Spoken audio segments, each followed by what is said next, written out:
Petrol വില 100 കടന്നപ്പോൾ നമ്മൾ വിചാരിച്ചു ഇനി രക്ഷയില്ലെന്ന്. എന്നാൽ ഇനി കഥ മാറും. ഇനി വിദേശത്തു നിന്ന് എണ്ണ വരേണ്ട. നമ്മുടെ നാട്ടിലെ കർഷകർ ഉണ്ടാക്കുന്ന ഇന്ധനം മതി വണ്ടി ഓടിക്കാൻ. ഇന്ത്യയുടെ ഇന്ധന വിപണിയെ പിടിച്ചു കുലുക്കാൻ പോകുന്ന നിതിൻ ഗഡ്കരിയുടെ വിപ്ലവ പ്രഖ്യാപനം. ഇനി പെട്രോൾ ഇല്ലാതെ വണ്ടി ഓടിക്കാം. 100% എഥനോൾ, അതായത് ഈ 100 ഇന്ധനമായി ഉപയോഗിക്കാനുള്ള നിയമങ്ങൾക്ക് കേന്ദ്ര സർക്കാർ ഔദ്യോഗികമായി അംഗീകാരം നൽകിയതോടെ ഇന്ത്യയിൽ വലിയൊരു മാറ്റത്തിനാണ് വഴി തുറന്നിരിക്കുന്നത്. എന്താണ് ഈ എഥനോൾ? എന്താണ് ഈ 100? ഇത് പെട്രോളിന് പകരമാകുമോ? ലളിതമായി പറഞ്ഞാൽ ഒരു തരം ആൽക്കഹോളാണ് എഥനോൾ. കരിമ്പ്, ചോളം, കേടായ ധാന്യങ്ങൾ എന്നിവയിൽ നിന്നാണ് ഇത് പ്രധാനമായും ഉണ്ടാക്കുന്നത്. അതുകൊണ്ട് തന്നെ ഇതൊരു ജൈവ ഇന്ധനമാണ്.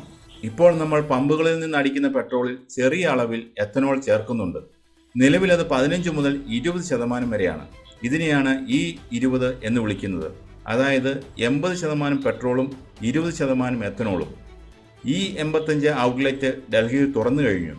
85% എഥനോളും 15% പെട്രോളും അടങ്ങിയതാണിത്. ലിറ്ററിന് 82.12 രൂപയാണ് വില. എന്നാൽ ഈ 100 എന്ന് പറഞ്ഞാൽ അതിൽ പെട്രോൾ ഒട്ടും ഉണ്ടാകില്ല. 100% എഥനോൾ മാത്രമായിരിക്കും. പൂർണ്ണമായും ജൈവ ഇന്ധനം. ഇത് പെട്രോളിന് പകരമാകുമോ? തീർച്ചയായും പെട്രോളിന് പകരം വെക്കാവുന്നതാണിത്. പെട്രോളിന് ഏറ്റവും മികച്ച ബദലാണ് എഥനോൾ. പെട്രോൾ തരുന്ന അതേ കരുത്ത് വാഹനങ്ങൾക്ക് നൽകാൻ എഥനോളിന് കഴിയും.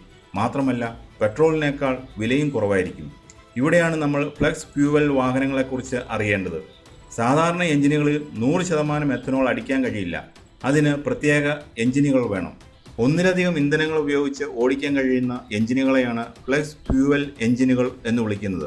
അതായത് ഈ വണ്ടികളിൽ നിങ്ങൾക്ക് 100% പെട്രോളും അടിക്കാം, അല്ലെങ്കിൽ 100% എഥനോളും അടിക്കാം. അതുമല്ലെങ്കിൽ ഇവ രണ്ടും മിക്സ് ചെയ്തും ഉപയോഗിക്കാം. എഞ്ചിന് ഒന്നും സംഭവിക്കില്ല. ഈ വാഹനങ്ങൾ ഉടൻ തന്നെ വിപണിയിലെത്തും. നിയമപരമായ തടസ്സങ്ങളെല്ലാം കേന്ദ്ര സർക്കാർ നീക്കിക്കഴിഞ്ഞു. ടൊയോട്ട, മാരുതി സുസുക്കി, ടാറ്റ തുടങ്ങിയ പ്രമുഖ കമ്പനികളെല്ലാം ഫ്ലെക്സ് ഫ്യൂവൽ വാഹനങ്ങളുടെ നിർമ്മാണത്തിലേക്ക് കടന്നു കഴിഞ്ഞു. വരും മാസങ്ങളിൽ തന്നെ ഇത്തരം വാഹനങ്ങൾ ഇന്ത്യൻ വിപണിയിൽ സജീവമാകും.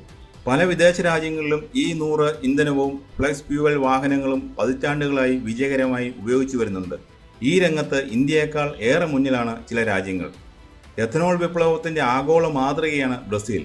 1970കളിലെ ആഗോള എണ്ണ പ്രതിസന്ധിയെ തുടർന്നാണ് അവർ എഥനോളിലേക്ക് തിരിഞ്ഞത്.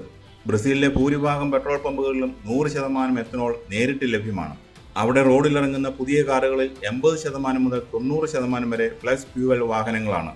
അവിടെ കരിമ്പിൽ നിന്നാണ് പ്രധാനമായും എഥനോൾ ഉണ്ടാക്കുന്നത്. പെട്രോൾ അടിക്കണോ എഥനോൾ അടിക്കണോ എന്ന് ഉപഭോക്താവിന് പമ്പിൽ ചെന്ന് തീരുമാനിക്കാം. ലോകത്തിൽ ഏറ്റവും കൂടുതൽ എഥനോൾ ഉൽപ്പാദിപ്പിക്കുന്ന രാജ്യമാണ് അമേരിക്ക. അമേരിക്കയിൽ സാധാരണയായി E85 കൂടുതലായും ഉപയോഗിക്കുന്നത്. 85% എഥനോളും 15% പെട്രോളും. ഫ്ലെക്സ് ഫ്യൂവൽ വാഹനങ്ങൾ അമേരിക്കൻ റോഡുകളിൽ ഏറെയുണ്ട്. ബ്രസീൽ കരിമ്പ് ഉപയോഗിക്കുമ്പോൾ അമേരിക്ക ചോളത്തിൽ നിന്നാണ് പ്രധാനമായും എഥനോൾ നിർമ്മിക്കുന്നത്. സ്വീഡൻ, ഫ്രാൻസ്, ജർമ്മനി തുടങ്ങിയ യൂറോപ്യൻ രാജ്യങ്ങളിലും ഫ്ലെക്സ് ഫ്യൂവൽ സംവിധാനങ്ങൾ ജനപ്രിയമാണ്. പരിസ്ഥിതി മലിനീകരണം കുറയ്ക്കുന്നതിൻ്റെ ഭാഗമായി E85 ഇന്ധനമാണ് ഇവർ കൂടുതൽ പ്രോത്സാഹിപ്പിക്കുന്നത്. വിദേശത്ത് ഈ സാങ്കേതിക വിദ്യ പരീക്ഷിച്ച് വിജയിച്ചതുകൊണ്ട് തന്നെ ഇന്ത്യക്ക് കാര്യങ്ങൾ എളുപ്പമാണ്. ടൊയോട്ടയും സുസുക്കിയും ബ്രസീലിലും അമേരിക്കയിലും വർഷങ്ങളായി വിൽക്കുന്ന അതേ ഫ്ലെക്സ് ഫ്യൂവൽ സാങ്കേതികവിദ്യ ചെറിയ മാറ്റങ്ങളോടെ ഇന്ത്യയിലേക്ക് കൊണ്ടുവന്നാൽ മതി. പുതുതായി ഒന്നും കണ്ടുപിടിക്കേണ്ടതില്ല. ഇന്ത്യ നിലവിൽ ഭീമമായ തുക നൽകിയാണ് വിദേശത്തു നിന്ന് ക്രൂഡ് ഓയിൽ ഇറക്കുമതി ചെയ്യുന്നത്. എഥനോളിലേക്ക് മാറുന്നതോടെ പ്രതിവർഷം 22 ലക്ഷം കോടി രൂപയോളം രാജ്യത്തിന് ഇറക്കുമതിയിൽ ലാഭിക്കാൻ കഴിയും. എഥനോൾ ഉണ്ടാക്കുന്നത് കരിമ്പിൽ നിന്നും ധാന്യങ്ങളിൽ നിന്നുമാണ്. അതുകൊണ്ട് ഈ പണം മുഴുവൻ ചെല്ലുന്നത് നമ്മുടെ കർഷകരുടെ കൈകളിലേക്കാണ്. ഗ്രാമീണ സമ്പദ് വ്യവസ്ഥ കുതിച്ചുയരും. പെട്രോളിനെ അപേക്ഷിച്ച് എഥനോൾ കത്തുമ്പോൾ പുക വളരെ കുറവാണ്. കാർബൺ പുറന്തള്ളൽ വൻതോതിൽ കുറയും. പരിസ്ഥിതിക്ക് ഇത് വലിയ അനുഗ്രഹമാണ്. എന്തൊക്കെയാണ് ഇതിൻ്റെ കോട്ടങ്ങൾ അല്ലെങ്കിൽ വെല്ലുവിളികൾ? എല്ലാ നാണയത്തിനും ഇരുവശങ്ങളുണ്ടല്ലോ. എഥനോളിനും ചില വെല്ലുവിളികളുണ്ട്. പെട്രോളിനെ അപേക്ഷിച്ച് എഥനോളിന് ഊർജ്ജക്ഷമത അല്പം കുറവാണ്. അതുകൊണ്ട് മൈലേജ് നേരിയ തോതിൽ കുറയാൻ സാധ്യതയുണ്ട്. രാജ്യം മുഴുവൻ എഥനോൾ എത്തിക്കുക എന്നത് വലിയൊരു ദൗത്യമാണ്. നിലവിലുള്ള പെട്രോൾ പമ്പുകളിൽ ഇതിനായി പുതിയ സൗകര്യങ്ങൾ ഒരുക്കേണ്ടി വരും. ഇന്ധനത്തിനായി വലിയ തോതിൽ കരിമ്പും ധാന്യങ്ങളും മാറ്റിവെക്കുമ്പോൾ അത് രാജ്യത്തെ ഭക്ഷ്യസുരക്ഷയെ ബാധിക്കുമോ എന്ന ആശങ്കയും ചിലർക്കുണ്ട്. ഗഡ്കരിയുടെ പ്രഖ്യാപനം വിപ്ലവകരമായ മാറ്റത്തിന് വഴിതെളിക്കുമോ എന്ന് ചോദിച്ചാൽ നിസ്സംശയം പറയാം, നിതിൻ ഗഡ്കരിയുടേത് ഒരു വിപ്ലവകരമായ പ്രഖ്യാപനമാണ്. ഇതൊരു സാധാരണ നിയമ ഭേദഗതിയല്ല. ഇന്ത്യയുടെ സാമ്പത്തിക ഭദ്രതയെയും പരിസ്ഥിതിയെയും ഒരുപോലെ മാറ്റിമറിക്കാൻ പോകുന്ന തീരുമാനമാണ്. വിദേശ രാജ്യങ്ങളെ ആശ്രയിക്കാതെ സ്വന്തം നാട്ടിൽ ഉൽപ്പാദിപ്പിക്കുന്ന ഇന്ധനം കൊണ്ട് ഇന്ത്യയിലെ വാഹനങ്ങൾ ഓടുന്ന കാലം ദൂരെയല്ല. പെട്രോളിയം യുഗത്തിൽ നിന്ന് ഹരിത ഇന്ധന യുഗത്തിലേക്കുള്ള ഇന്ത്യയുടെ വലിയൊരു കുതിച്ചുചാട്ടമാണിത്.